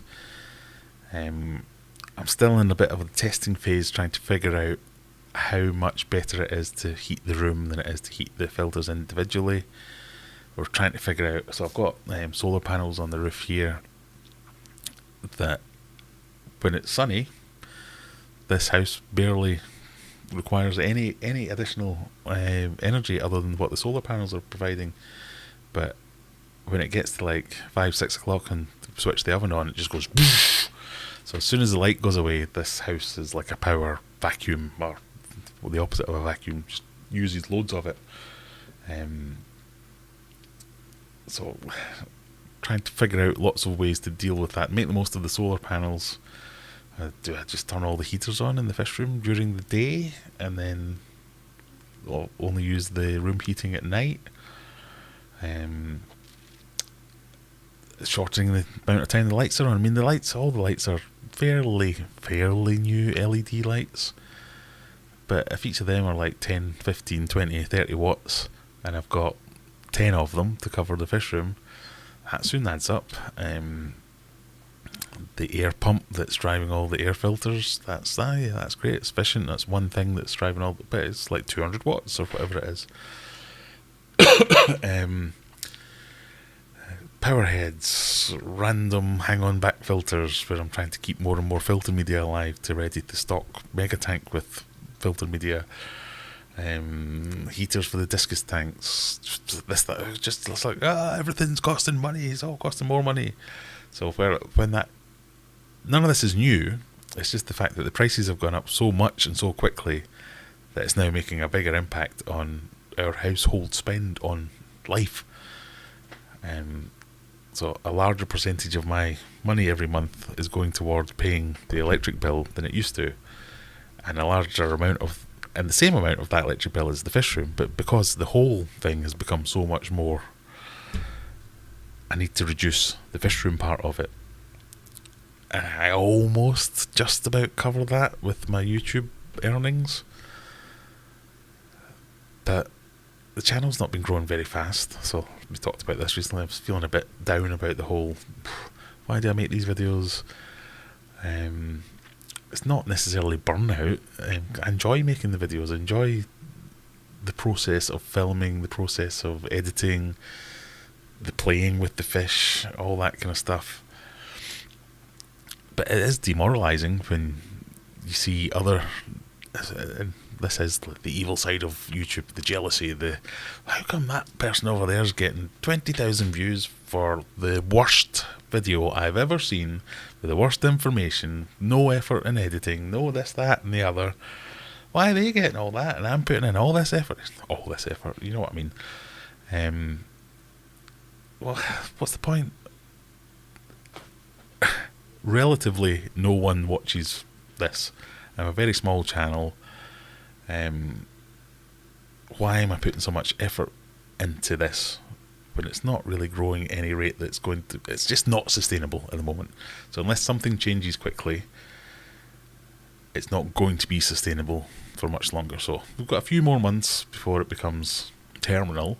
So who knows, things might pick up. I might try and put in a bit more effort into my editing, although I don't see the point because the bigger channels don't seem to do that. There are other areas of my YouTube game which is very weak, so I'm not into this whole self-promotion and marketing thing. I really need somebody to help me out with the marketing of how to market this weird content. I don't often go and visit other people. I don't do many collaborations. Maybe I should start doing all that. I don't like doing clickbaity titles. I don't like doing all the things that you're meant to do, I guess. So I might just not do them anymore. But this isn't me, I'm giving up. This is just a very honest assessment of where we are right now in the world of YouTube making. I don't need a fish room. I do need to pay the bills and raise my kids and do all that kind of stuff. It's just the realisation that I always used to say, well, I'm spending a lot of time and money on my hobby and fish keeping, but at least I'm not playing golf and all the money that costs. Golf would be cheaper. And I get more exercise as well. So the only other thing that I wanted to talk about was heat and hints, tips, things about how to deal with heat, especially when we're talking about aquariums. But I shall go back to the comments because I realise I've been ranting about a load of nonsense for a good 20 minutes, if not longer. So let's see where we're up to. I'm sorry if I've bored everyone. There's probably nobody watching anymore, is there? Luke says, Luke says something I can't say. I'm an avid believer that people who say the Python is the answer to everything are people who stop looking for better solutions once they bought the Python. Yeah, I think there's a little bit of that. I think people who say the Python is the best thing that's ever lived are people who've spent £100 on a Python. And they're trying to justify to themselves, that was a good purchase.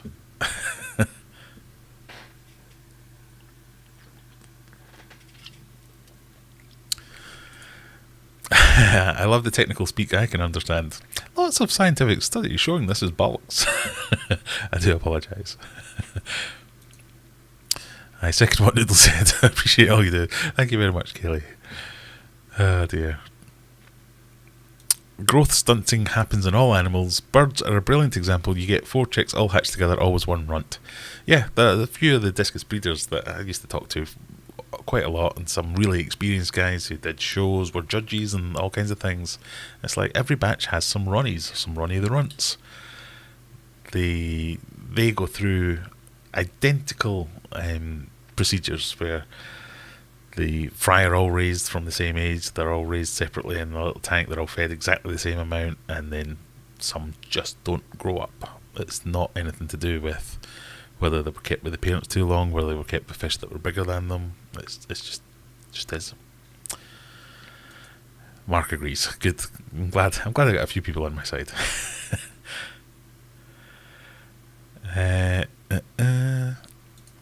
People will say cans filters are bad because of maintenance taking forever and sponges are so easy. I do agree, but I'm the worst at cleaning sponges. Well, I think I might challenge you in that one. Look, have you seen some of the sponges in mine? Oh yes, I need to clean my sponge filters more often. I have a Python. Turns out a $7.99 expandable hose and a £10 hose adapter does the same job. What's the average lifespan of an Asian discus? Now, there is a good question. I'm going to guess about 10 years. But I'm also going to Google it, won't we?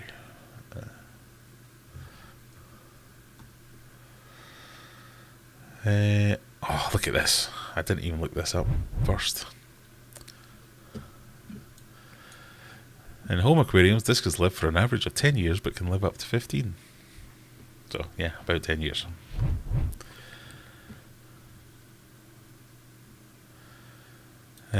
Using in the tank heaters would be more economical. Heat loss from the tank to the room, then... What? Heat loss from the tank to the room, then loss from room to outside. Yeah. Almost no one agrees with that. The electric has gone up so much. It has. Yes. It very much has. I had a visit to my pond from a heron. Did he take the lowly goldfish I recently was given? No, he took the most expensive koi. Pond now covered in ugly netting. There's been a few chats on our Discord. I've not plugged Discord yet. Discord! There's been a few chats on our Discord server about herons and heron avoidance techniques. So head over there and you might get some tips.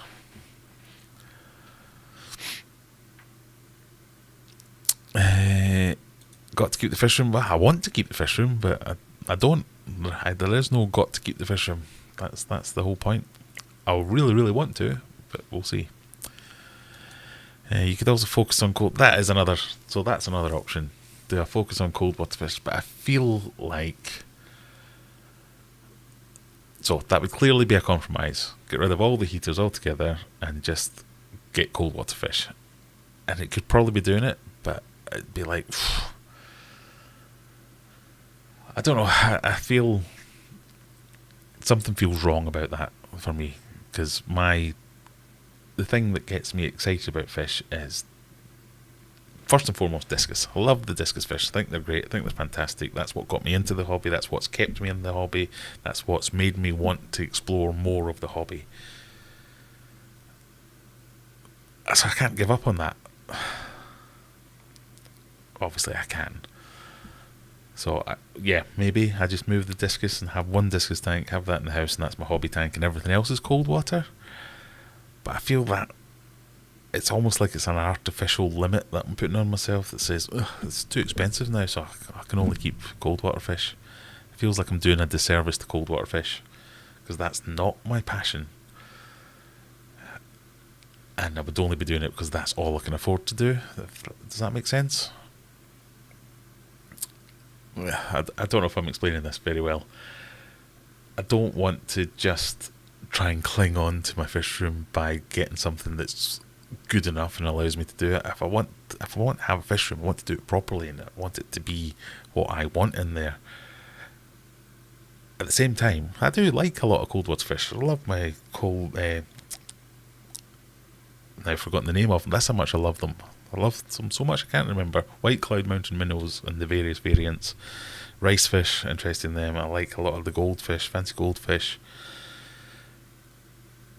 But I also like all the things I've currently got, so I don't want to give up on them, and then it feels like it would make all the cold water fish like second class fish, because that's all I can keep, because that's all I can afford to keep, and that just might taint the whole hobby for me. Does that make sense? Don't know. The one thing I've been thinking about Mega Tank is, sod that arowana, I'll just get some koi and stick some koi in there. Because I've always wanted to, well, not always wanted, but I have been interested in getting a pond, and potentially a koi pond. Why not have it inside? Could you potentially consolidate a few smaller tanks into one bigger cold water one? That's what I'm doing at the moment. Yeah, that's a similar sort of idea. It's just... it's a compromise. I think that I'd be making a compromise just to stay in the game. But if I want to stay in the game, it's because I want to stay in it to do the things that I want to do in it. I don't know if that makes any sense. It kind of makes sense up here, but I don't know if it's coming out here. Who knows? Sheller Aquatics on my third fish room. Took a long break between first and second, but it sucked me back in. Missed it so much, but I can relate. Yeah, I mean, I'm trying to imagine how I would feel if I did certain things that I don't want to do. So I've no idea whether if I did give up the fish room, whether I'd want to come back to it again. Maybe I would. It's not an enjoyable thing to think about. Stick with it. A challenging project makes you stronger. Only if you overcome the challenge. Otherwise, it kills you. The word sledgehammer was used often in that last video. Yes, it was also cut out many times. Wet and dry the sand out. Yep, that will be how I'll be getting it there. Have you spoke with Mrs. K about the barbecue in the back garden for 50 odd people? I have spoken to her. Unsurprisingly, she was less than keen. No, that much is a no-goer. We may get a very small select group, but no, we're not having 50 people turning up. Must admit, I'm dropping down to one discus tank, but also keeping some shrimp tanks using air pumps, keeping lower temperatures to minimise cost. Yep. What date is your bidet? Birthday? Bidet? How good. Would you like to know my mother's maiden name as well? No, it'll be my birthday on Thursday next week. I was going to say solar panels and have one dedicated to the fish room. Yeah, I have been trying to find out about solar panels and how they actually work and what options I can do for additional ones, but yeah, we've got quite a lot, and like I say, when it's a sunny day in the middle of the day, I could turn out every appliance in the house on and it wouldn't touch the sides, it'd be fine. It's when it's not the middle of the day, when it's night time or when it's winter and we've not got the solar panels to take that load.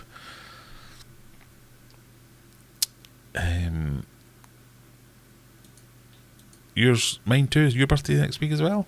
Congratulations. Coldwater Aquatics, that was probably about an hour ago now. I've been ranting on about nonsense for the last God knows how long. Good evening, Brandon, hope you're well, if you're still here. Oh, skipping about everywhere, sorry. King of DIY, nice to see you. I'm a dude playing a dude disguised as another dude, but in real life I was a dude playing a dude disguised as another dude. I'm glad that's worked out. Maybe working on the social... Yeah, I just can't be doing with it. I find it too cringy to self-promote myself. I find it too cringy to... Hi, would it be alright if I came and filmed your stuff that looks interesting so as I can further my own career? Because that's clearly what you're doing. But I don't know.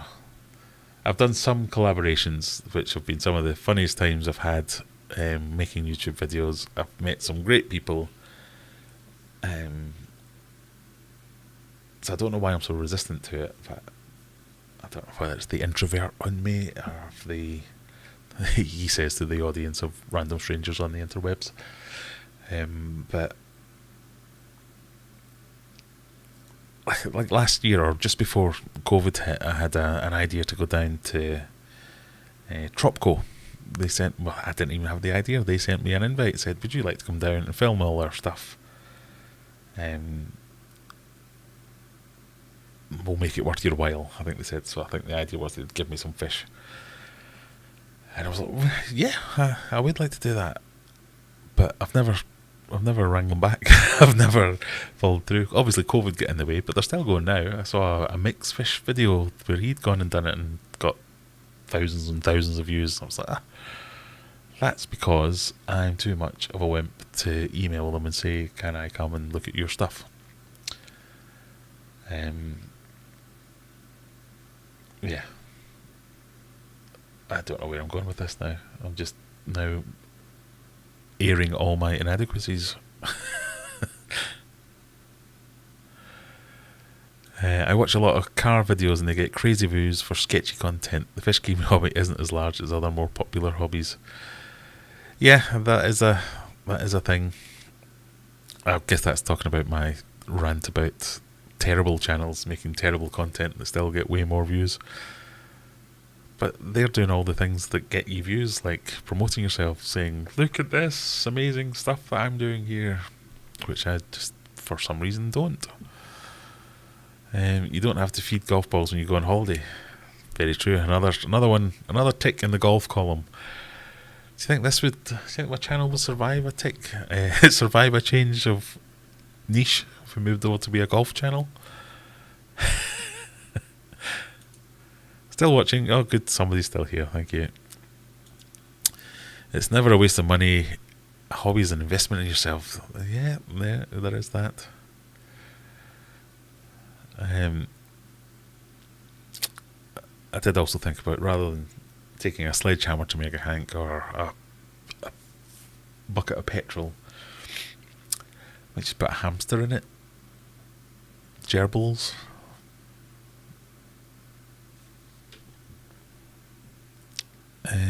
Update on the snakeheads. Yep, there will be one soon. I'm going to do a bit of a tank reshuffle and hopefully a little bit more. Sorry, I'm just getting some other messages, because they're taking the piss out of me, these snakeheads. They just constantly hide, and then when I give up on them, they're like, hi, we're back. Can we possibly have one of those worms, sir? Thank you. So yeah, we'll have an update on the snakehead soon. I think that was one to talk about. I do keep a list in my trusty book of ideas of what next videos I could possibly make are. Lots of people asking about snakeheads. That could be an avenue to take. There's barely any info in English about them. Could be your niche. Yeah, I don't really know. I don't feel like I know enough about. I barely know enough about most things fish-wise. I feel like I'm fairly confident talking about discus with some kind of authority, but even then, there's many more people who know much more. So I think that's probably a feeling of myself as well. I don't exude confidence that some channels and some videos might exude about, this is how you do this. I'm very much about, this is how I do this, and here's why it didn't work. Who knows? I sent you an email with my... I did get it. And I sent you the pen. So everybody that is waiting for prizes should now have prizes. If you have not received your prize by now, it's lost, because I sent them over a week ago. So I will... If you haven't received the thing that I was meant to send you, let me know. Send me an email. Send me an email with the... What's the word? Subject. Missing prize. And then I'll get a replacement out to you, unless it was a garment of some kind, because they take a little bit longer. Dad, good evening. There's my number one fan, fully decked out in his Aquarium Adventures gear. Available at aquariumadventures.co.uk. Maybe try breeding some different species to cover the cost of the fish room. Definitely, I'm looking into that. So again, that might be where discus get me out of jail again, because I think they'll bring in the most money.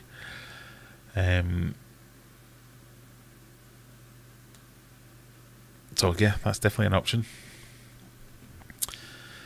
It does make sense. Buying fish you don't like is saying you love cars but driving a Fiat Punto because that's all you can afford. It taints the hobby. Yeah, that's a good analogy. That's kind of where I was going at. I run most of my tanks at room temperature. Fish seem to do just fine in 20. Yeah, there's a lot of people that will do a lot. There's a lot of fish that will be quite happy at lower temperatures.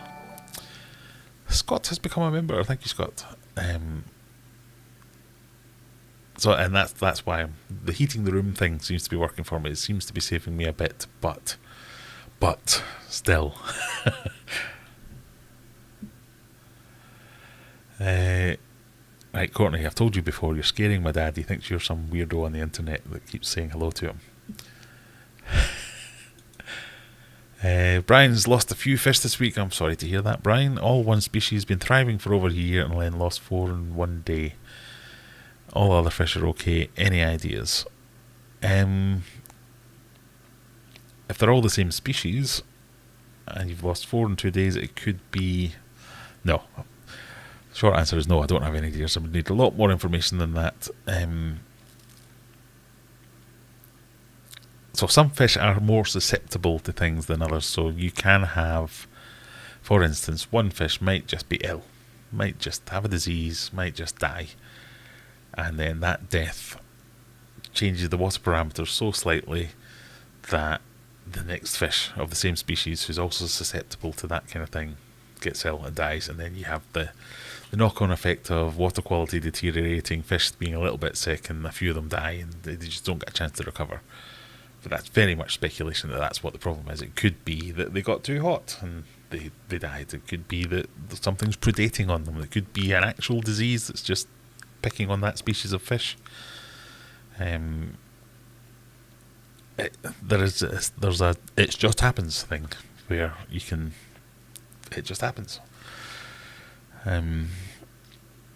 It's really annoying. I know the feeling where you get things that you're like, what is going wrong? Why are they not coming?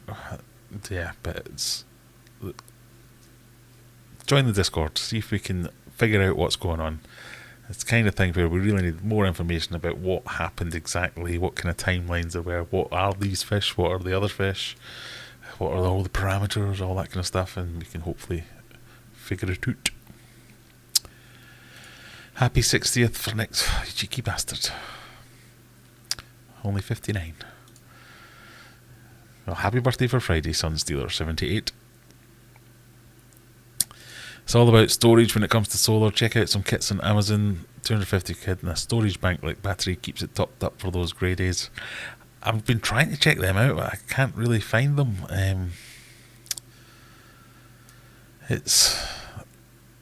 Or the ones that I can find, it's just like the wattages and the storage capacity are just like, that's a bit shit. And then the ones that are decent sized capacity are like, ooh, that's a bit expensive. But by all means, send me a DM on Discord or Faceplant or whatever. Send me some things to check out. I'll happily go and check them out. And well, says Brandon, you were making me question my cold water fish, but then I remembered I have a passion for these local native fish. See, you're in the lucky demographic of you've picked a fish or a bunch of fish that is your passion, is the cold water one, so you don't need to pay for the heating as a byproduct, rather than saying, I don't want to pay for heating, so I'm going to go for the cold water fish. But that's the bit that makes me feel a bit wrong. Would it be more affordable to have a fish room in another location that bills are included in the price? Well, yeah, probably. I suspect, though, that deals where bills are included in the price are going to be very much dependent on having that bill capped at something. So if you mean like an industrial unit, I know people who are talking about this or for different genres and fields, but the retail units now no longer will offer bills in the price of a retail unit, because they're like, oh, have you seen the prices of electricity? No, you can pay that bill yourself. So they're becoming more and more like hen's teeth, finding good deals like that. So yeah, it definitely would be more affordable, but it only really works if my fish room is where I live, because otherwise I may as well open a fish shop. And because if I have to travel there every day, that's another burden on the enjoyment of the hobby. If I have to walk downstairs, that's fine. If I have to get in the car and drive somewhere, that couple of months when I was moving and I had that other fish room, that was a proper ball ache, I think, is the way to describe that. Mixed fish is alright, but he seems to like to overstock. Yeah, I mean, I have nothing against the guy. I've been watching a few of his. Yeah, he did a video that. So all that stuff about these people, they're just making crap videos and they're getting loads of that. I wasn't directing that at mixed fish specifically. But he's I would use him as the example of someone who's willing to get off his arse and go out there and make the collaborations. So like he went to Tropica or whatever. I've forgotten the name of it now. Tropco, to film their stuff. He went to that guy in Nottingham who has the biggest UK home aquarium. And yeah, that was great. I'd love to do that. I should have done that. I should have done that a while ago.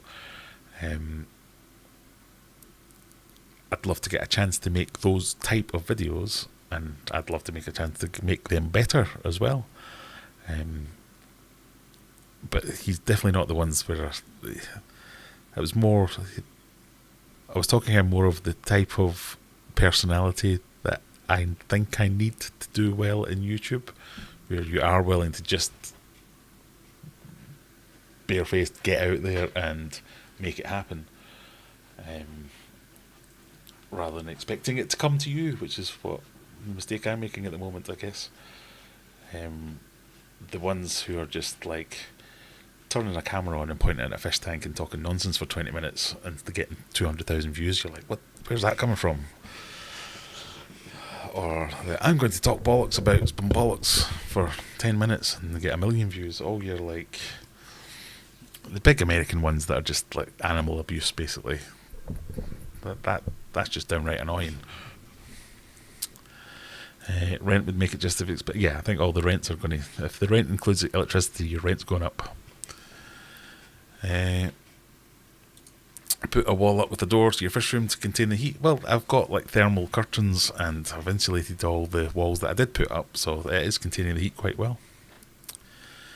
Graham's golfing adventures. Well, I've got the perfect setup for that. I've got 2 putting greens in my garden. I've got like a little mini par 3. Burmese Python mega tank has crossed through my mind.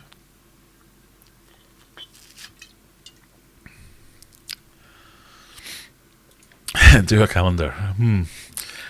Start on OnlyFans. Do you like discus? We'd never have guessed.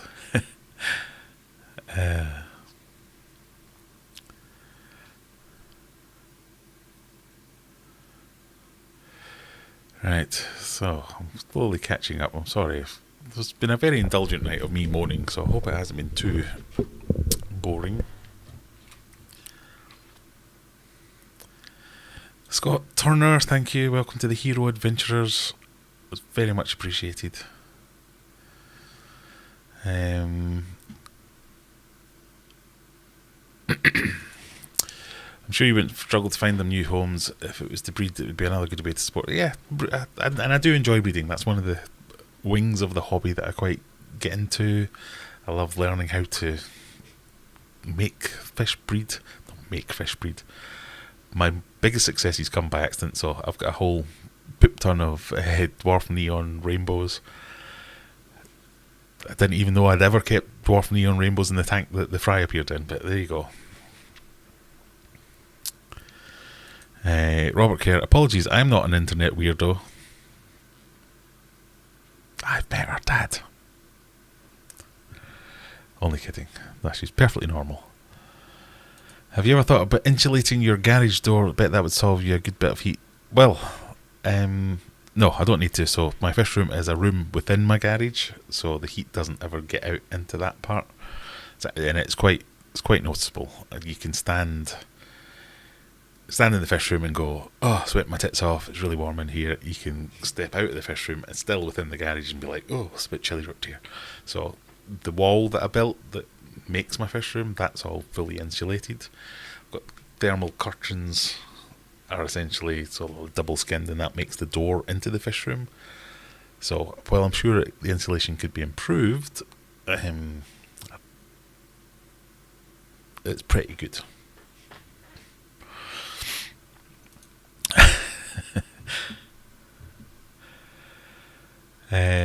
I was looking at electricity could be contracted for 3 years at a set price. Wow, that would be very useful. Mixed Fish has done some great visits, but I think it comes down to the personality of the person. Well, yeah, and that's it. It's just reaching out. It's picking some good subjects to go. If you go and visit somebody who has something interesting for you to film, you get an interesting video, no matter how good you are at making videos.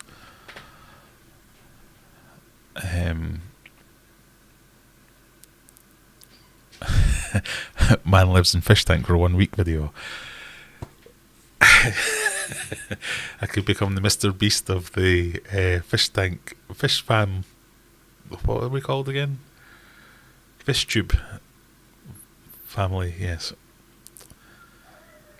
I bet you somebody would. I bet you that would work as well. See, that's what's really disappointing.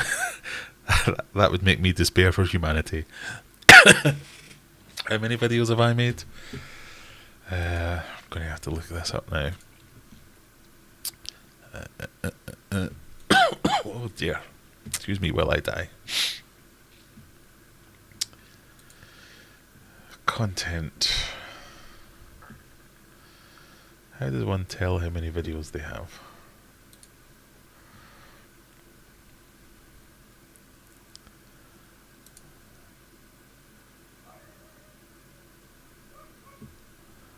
I don't know. Several hundred anyway. And then the one where I live in a fish tank for a week. That's the one that gets me 1 million views. Would a generator be cheaper option for your fish room? Well, maybe if the price of petrol hadn't gone up equally as much. Well, that is one of the things I was thinking about. Could I get like one of these solar powered generators with a dedicated solar panel that charges the generators, and I can use the electricity off that to power the fish room?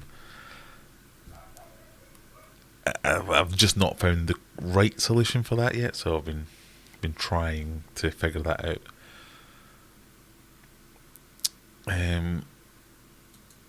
You said, but we're all feeling electricity is just not funny anymore. Feel the same now in summer as it did last winter. Scared of the coming winter months. Yeah, it's a big thing. If I do end up managing to keep this fish room, it'll be like the flex equivalent of driving in my drop top Bentley. I've got a fish room. Look at all the electricity I can pay for. I will find a way. So we're not terminal quite yet. It's just I can see it on the horizon. What was that? I've put changing over to a discus tank on hold due to the higher tank temperature. These bloody price increase. It's quite sad, and I know there will be people who won't want to get rid of their discus and will just turn off the heater and then have an accident. It's a shame. It wasn't that David Blaine in the fish box for a week above the Thames.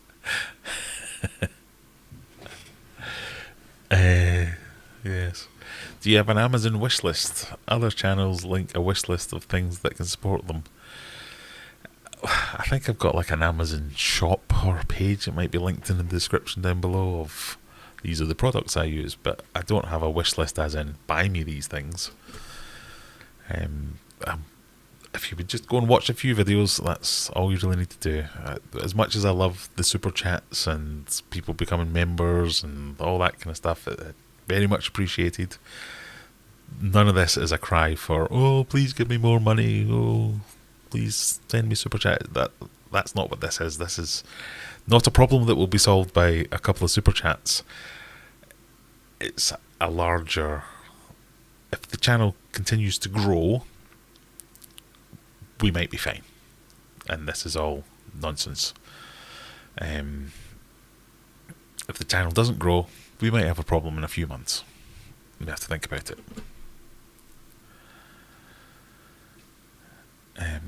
So, donations welcome. I don't want to put you off giving me super chats.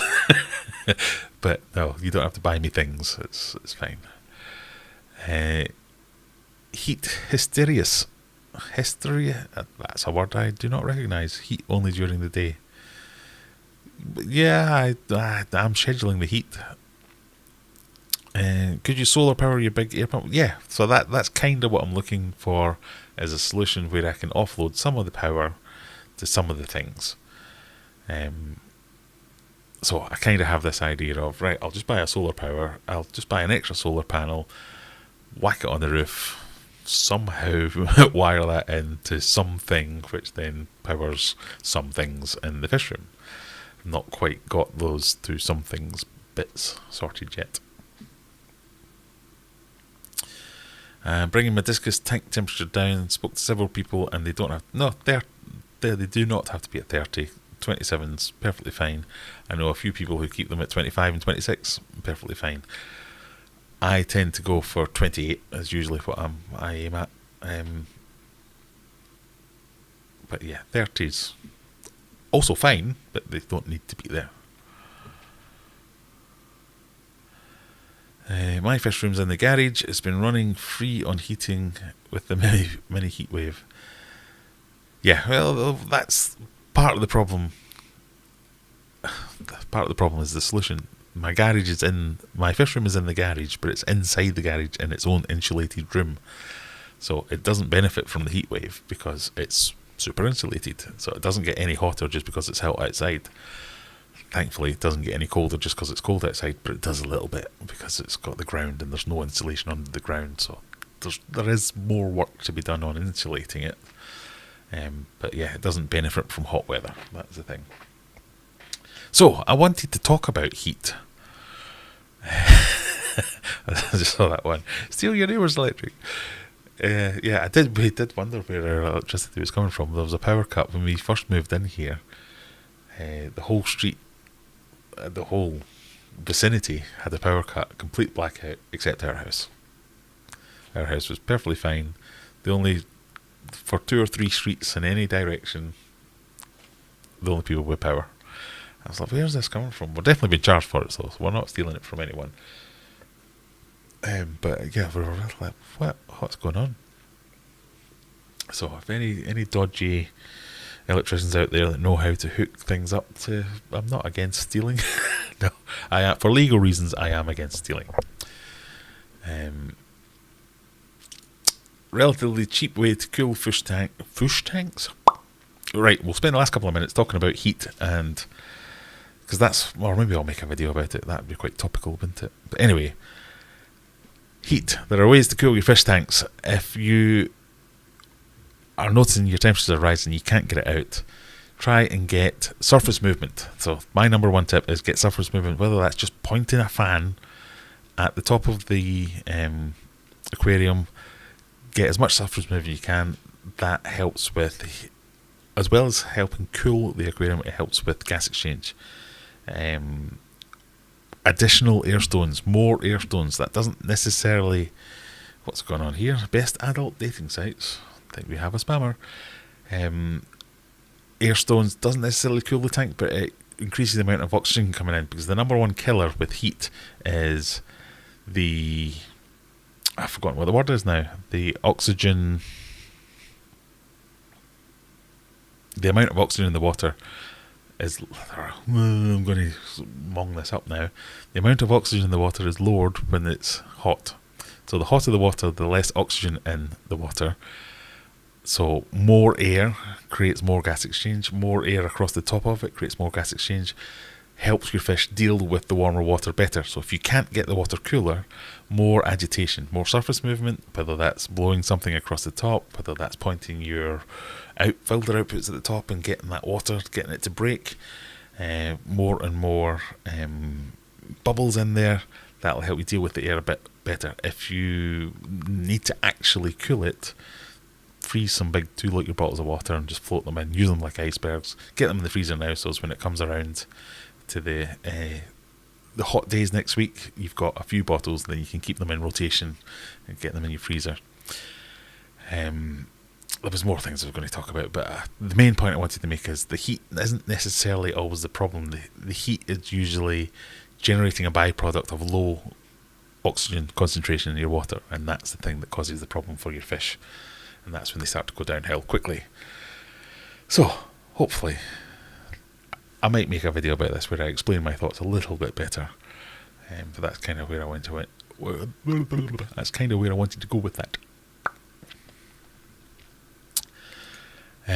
Illegally hook up your electrics to the national... Yeah, if I knew how, I'd have done it by now. For legal reasons, I would not have done it. You can also make a DIY solar heater from cans, etc.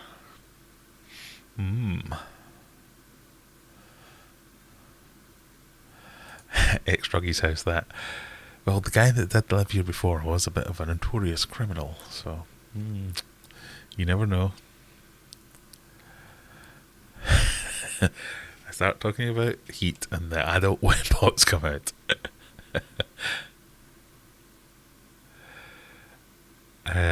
Don't worry about it. Right, we're getting near that time where you lot can all bugger off and go and watch somebody else, and I can go and do something else instead. No, I'd like to thank you all for entertaining me tonight and allowing me to rant and vent and get some thoughts out. Sometimes just talking about things makes you think about them in a slightly different way, so you never know. This is as much fun for me as it is for you, so thank you for joining me. Thank you for indulging me in some of these things. If you have any more questions, by all means, jump in Discord. Join me next week. We do this pretty much every week. Go and watch some videos. That's all I ask. Go and watch some videos. And with that, thank you for joining me. Goodbye. Coldwater Aquatics is probably streaming now, so go and watch that if you want. Bye!